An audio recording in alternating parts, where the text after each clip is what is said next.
Halo, kami dari kelompok 5. 5. Di sini kami akan memeriksa kesehatan ternak di Budi Farm atau peternakan Pak Budi.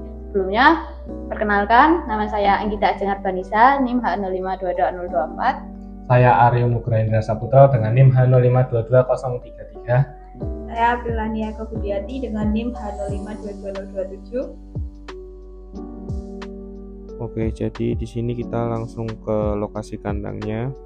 Nah, ini untuk kondisi pada kandang Pak Budi. Lalu kita lanjut ke sesi wawancara. Assalamualaikum warahmatullahi wabarakatuh. Perkenalkan, saya Aprilania. Saat ini saya berada di kandang broiler milik Pak Budi. Sebelumnya mungkin Pak Budi bisa perkenalan dulu. Perkenalkan, nama saya Budi Dwi Nur Iman. Saya kalau untuk kelahiran aslinya saya di Purworejo. Kalau boleh tahu untuk jenis ayam dan umurnya saat ini, Pak? Kalau untuk yang jenis ayamnya ayam broiler, kalau untuk strainnya saya kurang tahu ya. Kalau untuk strainnya saya kurang tahu, tapi untuk ayam broiler, ayam berdaging, dan untuk umurnya sekarang ini umur 35, jalan 35 ini. Kalau untuk manajemen kesehatannya di kandang Bapak sendiri itu seperti apa, Pak? Iya, kalau untuk manajemen kesehatan, kalau dari kita ngikutin manajemen dari PT-nya ya, dari perusahaan kemitraannya.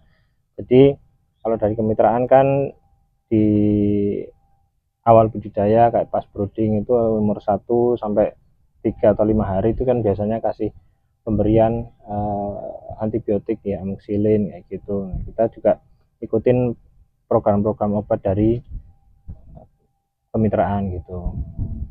Jadi nanti kalau setelah lepas dari program obat dari kemitraan, biasanya juga saya kasih suplemen sendiri. Biasanya saya kasih probiotik kayak gitu.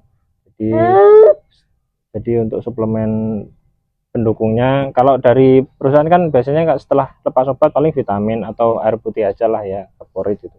Tapi saya juga biasanya dikasih probiotik kayak gitu ya, untuk mendukung pencernaannya kayak gitu. Lalu juga untuk terutama juga sekam juga kayak gitu, juga harus dipantau rutin, diganti, ditabur kayak gitu. Mungkin itu sih. Kalau untuk riwayat penyakit di sini, Pak, dari kalau kebetulan yang dilalapas yang ini itu memang agak kena sakit ini untuk ayam yang periode ini gitu ya. Kalau sebelumnya alhamdulillah sehat sampai panen. Cuman kalau yang periode ini itu awal masuk penyakit pas hujan kemarin, pas hujan pertama itu, mulai musim hujan itu ayam udah mulai ngedrop, mulai sakit, terus kena kemarin sih indikasinya kena coli. E. coli gitu. Tapi ya alhamdulillah udah mulai membaik lah, walaupun nggak 100%, tapi ada beberapa yang masih ada gitu. Kalau memang udah terjangkit agak susah memang ininya untuk penyembuhannya. Jadi ya yang kemarin saya lakukan ya di treatment obat lagi, amoxicillin lagi gitu, terus kasih vitamin lagi gitu. Jadi, tapi ya memang nggak bisa pulih 100%, cuman alhamdulillah bisa menekan lah. Terus sampai panennya masih bertahan, bobotnya juga ya lumayan lah gitu. Kalau saat ini populasinya berapa, Pak? Kalau saat ini satu kandang itu 15.000 atas bawah, jadi atas 7,5, bawah 7,5. Ya. Untuk ayam yang sekarang itu penyakitnya apa ya, Pak? Kalau ya sekarang itu terjangkit E. coli sih ya, untuk indikasinya E. coli gitu. Untuk ciri fisiknya sendiri Bapak lihatnya seperti apa di ayam? Kalau dari fisik kelihatan apa ya, kalau dari segi bulunya itu kan nggak halus lah, beda kan kalau untuk ayam-ayam yang sehat itu kan bulunya halus. Kalau untuk dari saya sendiri lihatnya itu bulunya kayak acak-acakan lah gitu kan, kasar, terus kotor, terus matanya agak bengkak gitu, terus lesu juga, makannya kurang, minum kurang. Untuk pengobatannya sendiri gimana, Pak, dan penanganannya? Kalau ya untuk pengobatannya, saya kemarin pakai 2 jenis obat sih saya sih. Pertama pakai amoxilin selama berapa hari ya, 4 hari kalau nggak salah, 4 hari. Tapi masih kurang baik, saya terusin pakai antibiotik yang lebih tinggi, sama paling air minumnya itu harus di kaporit sih. Kalau saya tak kaporit sih, harus ditambah kaporit terus lah, jangan sampai lepas kaporit itu paling.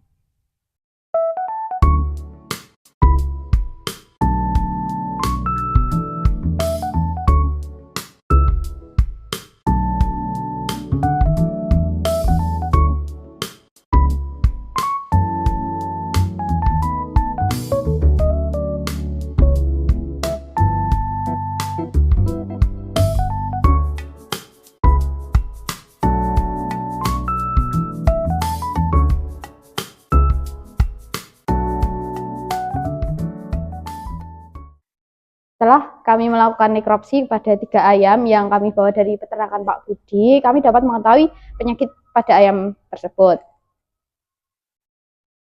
Untuk ayam pertama dan juga ayam ketiga, kami mendiagnosis bahwa ayam ini terkena penyakit E. coli, di mana pada bagian jantungnya, kedua jantungnya terdapat pengejuan atau selaput, ada putih-putih yang meliputi sekitar jantung. Tapi untuk organ hatinya normal, tidak ada yang mengindikasikan cacing hati. Untuk bagian proventrikul dan juga ventrikulusnya normal. Bagian intestinum normal, tidak ada jamur ataupun cacing. Pada bagian trakea juga normal, bersih. Nah, sedangkan pada ayam kedua milik Pak Budi, itu pada bagian trakea terdapat lendir berwarna putih yang kami duga sebagai jamur. Pada bagian proventrikulusnya terdapat bintik-bintik yang kami duga sebagai jamur Candida albicans, yang mengindikasikan bahwa ayam kedua ini terkena penyakit candidiasis.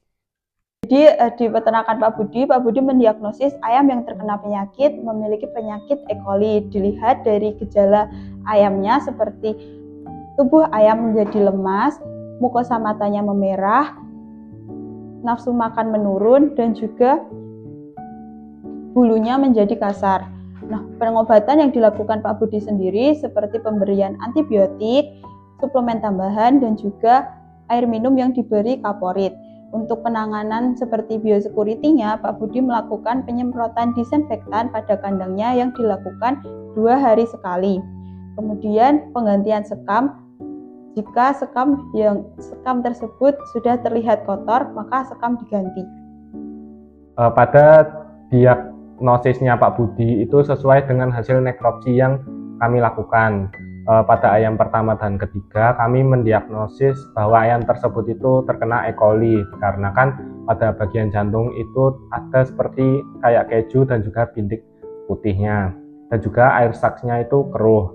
Lalu untuk yang ayam kedua itu kami mendiagnosis bahwa ayam tersebut itu terkena CRD dan juga candidiasis, dikarenakan pada bagian trakea itu terdapat eksudat, dan juga pada proventrikulusnya itu terdapat jamur Candida albicans.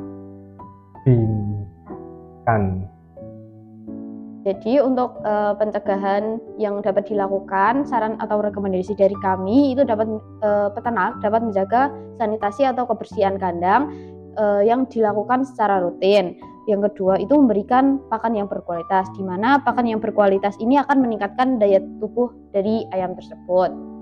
Lalu untuk pengobatan dari ketiga penyakit yang kami diagnosa tadi, dapat juga memberikan antibiotik pada ayam tersebut untuk mengatasi infeksi bakteri, juga pemberian probiotik yang digunakan untuk membantu memulihkan kesehatan pada saluran pencernaan ayam tersebut.